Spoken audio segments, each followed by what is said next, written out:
যদি আপুনি বাস্তৱত সঁচাকৈয়ে কিবা কৰিব খুজিছে তেতিয়াহ'লে কিবা নহয় কিবা এটা ৰাস্তা নিশ্চয় ওলাব আৰু যদি কৰিবলৈ ইচ্ছা নাথাকে তেতিয়া সকলো ফালে অজুহাত ওলাব। জীৱনত সকলোকে গুৰুত্ব দিব। যি ভাল তেওঁ আপোনাক লগ দিব আৰু যি বেয়া তেওঁলোকে দিব শিক্ষা। সম্পৰ্কত সৰু সৰু কিছুমান কথা যদি আপুনি গাত পাতি লয় তেতিয়া এটা ডাঙৰ সম্পৰ্ক ভাঙিবলৈ বেছি সময় নালাগে।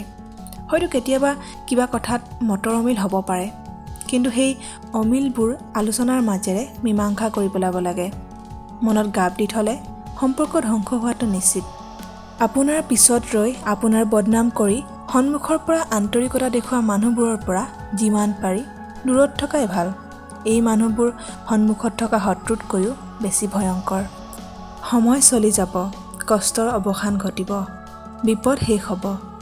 সময়ৰ লগে লগে সকলোবোৰ ঠিক হৈ যাব, মাথো থাকি যাব আপোনাৰ ব্যৱহাৰ। সেইবাবে নিজৰ ব্যৱহাৰ সকলো সময়তে ঠিক কৰি ৰাখিবলৈ চেষ্টা কৰক।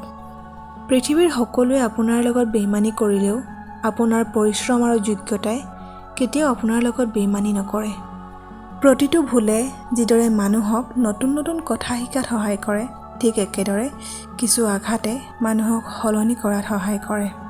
মুখৰ পৰা ওলোৱা শব্দত এনে এক শক্তি আছে যে ইয়াৰ দ্বাৰা মানুহক হহুৱাবও পাৰে আৰু জীয়াই জীয়াই কাৰোবাক মাৰিও পেলাব পৰা যায়।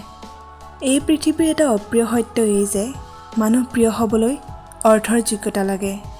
অৰ্থশূন্য কেতিয়াও কাৰো প্ৰিয় হ'ব নোৱাৰে। এই পৃথিৱীত ঠেলা মাৰি তলত পেলাবলৈ বিচাৰি থকা মানুহৰ অভাৱ নাই, কিন্তু পৰি যোৱা মানুহৰ হাতখনত ধৰি থিয় হোৱাত সহায় কৰা মানুহৰ বহুত অভাৱ। জোৰ কৰি কেতিয়াও কাৰোবাৰ পৰা সময় নিবিচাৰিব। জোৰ কৰি কাৰোবাক মেছেজ দিবলৈ নক'ব। জোৰ কৰি কাৰোবাৰ প্ৰিয় হ'বলৈ চেষ্টা নকৰিব। জোৰ কৰি কাৰোবাক কথা পাতিবলৈ কৈ নাথাকিব। আপুনি কাকো জোৰ কৰি নিজৰ কৰিব নোৱাৰে। জোৰ কৰি নিজৰ কৰিবলৈ চেষ্টা কৰিলে নিজৰে আত্মসন্মান শেষ হ'ব। সেইবাবে যিয়ে আপোনাক গুৰুত্ব দিয়ে তেওঁক গুৰুত্ব দিয়ক, তেতিয়া আপুনি সদায় সুখত থাকিব পাৰিব।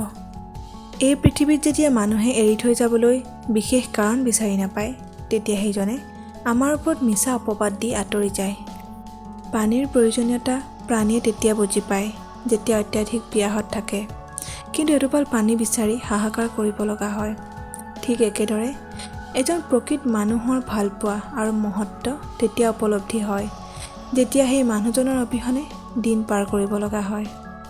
আপুনি কৰা অনুমান ভুল হ'ব পাৰে, কিন্তু আপোনাৰ অনুভৱ কেতিয়াও ভুল নহয়, কাৰণ অনুমান আমাৰ মনৰ কল্পনা আৰু অনুভৱ আমাৰ জীৱনৰ শিক্ষা। যি দুখ কৰি নিজৰ ভুল বুজি ক্ষমা খোজে তেওঁ খুব সাহসী। যি প্ৰতিৰোধ লোৱাৰ বিপৰীতে ক্ষমা কৰি দিয়ে তেওঁ শক্তিশালী, আৰু যি সকলো পাহৰিব পাৰে তেওঁ মহাসুখী।